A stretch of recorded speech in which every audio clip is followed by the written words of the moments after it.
हम आज यहाँ नई दिल्ली डीआरएम ऑफिस के सामने बैठे हैं और हमारे साथ आप देख सकते हैं कि कितनी हज़ारों की संख्या में यहाँ युवा बैठे हैं और ये तमाम लोग जो है रेलवे के कर्मचारी हैं और निजीकरण के खिलाफ चाहे एनपीएस के खिलाफ ये लोग आज यहाँ धरने पर बैठे हुए हैं। युवा साथियों से बात करेंगे कि वो क्यों यहाँ धरने पर बैठे हैं, क्या समस्याएँ हैं और इतनी भारी संख्या में आज आप लोग यहाँ धरने पर बैठे हैं, बताएँ थोड़ा। जी, सबसे बड़ी समस्या है वो तो सबसे पहले आपने खुद बताया, निजीकरण की समस्या है जी। अब आप खुद सोचिए, आपके बाप दादा कोई प्रॉपर्टी जोड़ के चले गए हैं, आप पे बाप ने जोड़ी, दादा ने जोड़ी, और एक निकम्मा बेटा आता है वो प्रॉपर्टी बेच के कहता है मेरा अकाउंट बैलेंस ज़्यादा होना चाहिए, बस प्रॉपर्टी बेच के कर दो। तो जब उन्होंने कुछ निर्माण ही नहीं किया, वो कह रहे हैं वो बेचना है, तो ये कहाँ का वो है मतलब।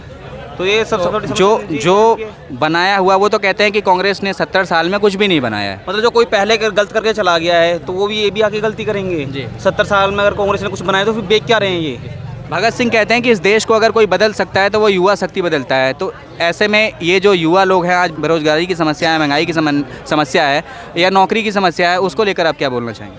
सर ये तो सबके सामने है। अभी तक 45 साल रिकॉर्ड आया था जो 45 साल में बेरोजगारी जो है सबसे ऊपर गई है। जैसे सबसे तो ये तो सबके सामने, तो CSIR की रिपोर्ट ही नहीं आ रही है, जारी नहीं कर दे रही सरकार।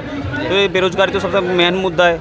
और रेल में भी आप देखिए, जो बेरोजगारी मतलब नौकरियाँ निकल भी रही है, कहाँ निकल रही हैं, कॉन्ट्रैक्ट बेस पर कर दे रही हैं। जो एक सरकारी गवर्नमेंट एक कर्मचारी लगता है, क्लर्क की पोस्ट लगता है, उसकी सैलरी आती है 35,000। वही कर्मचारी अगर कॉन्ट्रैक्ट बेसिस पे लगता है तो उसकी सैलरी 17,000 है। तो आप फ़र्क देखिए। तो आप लोग सर थोड़ा ये भी बताइए कि रेलवे से किस तरीके से जुड़े हुए हैं आप? लोग रेलवे में जो है परमानेंट कर्मचारी हैं या कैसे? हम रेलवे में गवर्नमेंट कर्मचारी हैं। हम 2018 में भर्ती हुए थे, बट अब देखते हो हमारे ऊपर भी निजीकरण की तलवार लटक रही है। हमारे बहुत से साथी हैं जो कहीं पर अपॉइंट हुए हैं, पर उन्हें भी अब उनके भी निजीकरण कर दिया गया है। उनके भी काफ़ी स्टेशन जो है निजीकरण के हाथों में आ गए हैं। कितनी मुश्किलों का सामना करके ये नौकरी मिली है आप लोगों को? अब आप देखिए, जो अभी लिया जाए अभी 1 करोड़ 3 लाख फॉर्म, 1,03,000 भर्तियाँ भी निकली हैं, उसके लिए 2 करोड़ फॉर्म भरे गए हैं। कुछ महिलाएं भी हमारे साथ हैं, उनसे भी जानने की कोशिश करते हैं कि किन कारणों से वो यहाँ पे आई हैं, इस धरने में शामिल हुई हैं। मैम, क्या वजह है आप लोग आज यहाँ धरने पर बैठे? हम इसलिए आए हैं कि हमारे लिए शौचालय का व्यवस्था नहीं है, और जो सर जहाँ जाते तो कहते हैं एडीएन हमारे ऑफिस में 50-50 रुपीज़ दें तो जाएंगे, प्राइवेट से सफाई कराते हैं, ये सब चीज़ें हैं। एक तरफ तो सरकार कहती है कि हमने पूरे देश में 2 करोड़ टॉयलेट बनवा दिए और रेलवे के कर्मचारियों के पास शौचालय की सुविधा नहीं है। हमारे लिए अभी कोई व्यवस्था नहीं हुई सफाई की। हम लोग ओपन लाइन पे काम करते हैं और वहाँ पर कोई भी मतलब कि टॉयलेट की व्यवस्था नहीं है ओपन लाइन में। और जब हम टॉयलेट की बात करते हैं तो बोलते हैं ट्रैकमैन जहाँ करते हैं वैसे करो, ओपन मतलब सबके सामने करो। तो ये देखिए महिलाएं जो हैं, कितनी शर्म की बात है। हम लोग बात करते हैं विश्व गुरु होने की बात करते हैं, लेकिन आज हमारे जो रेलवे की जो कर्मचारियां हैं उनके लिए जो है हम लोग शौचालय भी नहीं दे पा रहे हैं। बहुत ही शर्मिंदगी का विषय है। और क्या समस्याएं आपको नज़र आती है महिला सुरक्षा को लेकर रेलवे के अंदर काम करते हैं और ना चेंजिंग रूम है, जो कपड़े पहन के आते हैं उन्हीं में हमें घास काटने ट्रैक पे जाना पड़ता है। कपड़े भी हमारे डेली के ही ख़राब हो रहे हैं, कुछ भी नहीं है। और जब कभी हम लोग ड्यूटी आते हैं तो हमारी लीव लगाई जाती है, जबकि हमारे पास प्रूफ भी होता है, हमारी फ़ोटो भी है ड्यूटी पर काम करते हुए, तब भी हमारी लीव लगाई गई है। मैं छुट्टी पर 4 दिन की गई, छुट्टी लिख कर देकर गई, तब भी मेरी एब्सेंट लगाई गई है। उसको अभी तक ठीक नहीं किया गया है, ऐसे ही पोस्ट कर दिया गया है। कभी भी लीव अकाउंट हमें दिखाया नहीं जाता, जबकि ये हमारा राइट है। ना ही हमें अपनी अटेंडेंस दिखाई जाती है, बिना अटेंडेंस के हमें साइड पर भेज दिया जाता है, जो बिल्कुल गलत है। इसके पीछे कौन है आपको क्या लगता है? इसके पीछे हमारे एडीएन सर भी हैं और हमारे इंचार्ज भी हैं अमृतनाथ भारद्वाज जी, वो भी हमारी कभी नहीं सुने हैं। कहाँ पे काम करते हैं आप? हम न्यू दिल्ली में हैं। न्यू दिल्ली में पीवे में काम करते हैं हम लोग। न्यू दिल्ली कहाँ पे? पीवे इंजीनियरिंग ब्रांच। बहुत सारी परेशानियाँ हैं, वो बताते रहते सर को, फिर भी कोई क्लियर नहीं होता है। आने के बाद लीव लगती है, 3 एब्सेंट लगा देते हैं, ये सब चीज़ें। कोई सुनवाई नहीं होती? नहीं, कोई सुनवाई और नहीं। ऐसे में अगर निजीकरण हो जाएगा तो आप लोगों की समस्याएं और बढ़ जाएंगी? बहुत ज़्यादा हो जाएगी, क्या करेंगे, बहुत ज़्यादा हो जाएगी।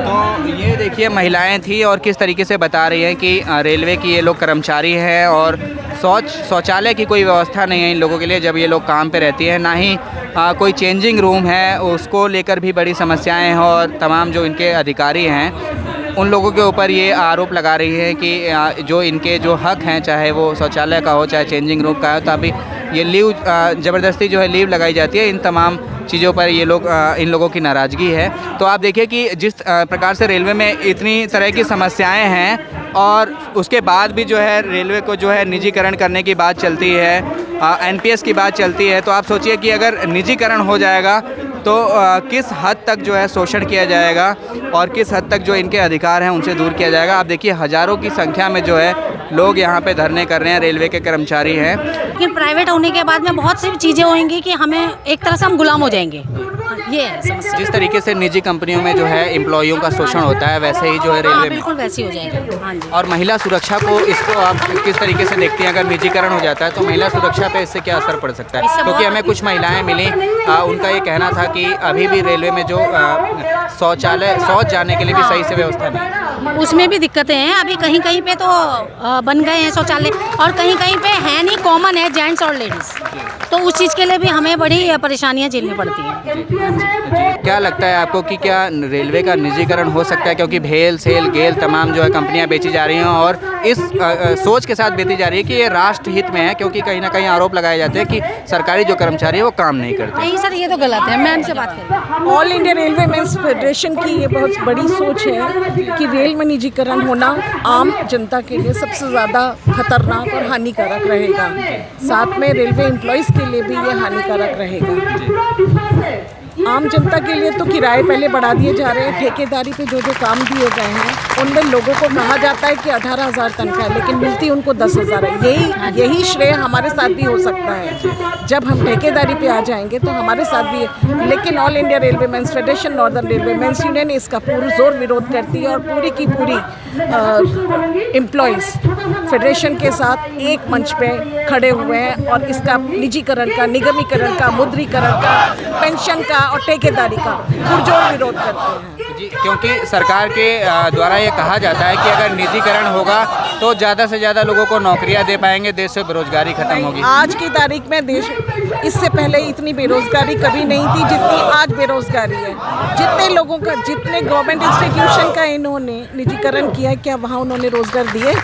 क्या वहाँ दिए जो रेल में आप दे दोगे?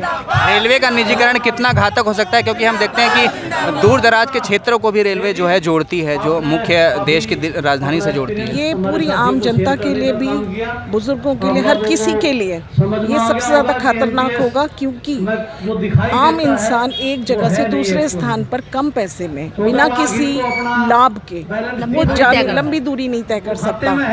आज की तारीख में हम बिना किसी प्रॉफिट कमाए हुए किसी भी पैसेंजर को एक जगह से लंबी दूरी तय कराते हैं, लेकिन आगे आने वाले समय में अगर निजीकरण होता है तो नहीं करा पाएंगे।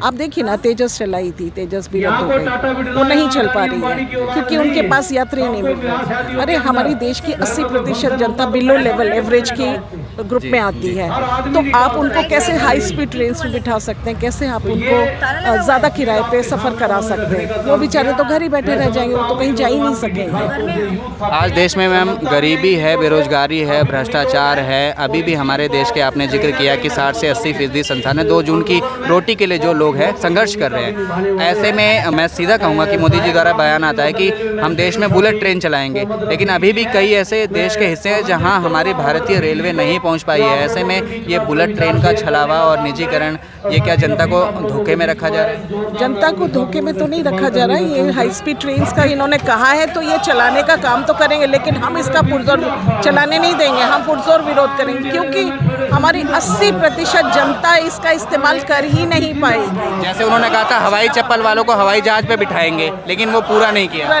ये वादे झूठे बहुत पहले, जब इलेक्शन होते हैं उस समय अच्छे दिन आएंगे, ये स्लोगन डाला गया था, ठीक है, लेकिन अच्छे दिन की बजाय देश के लिए ये बहुत ज़्यादा बुरे हालात पैदा हो रखे हैं।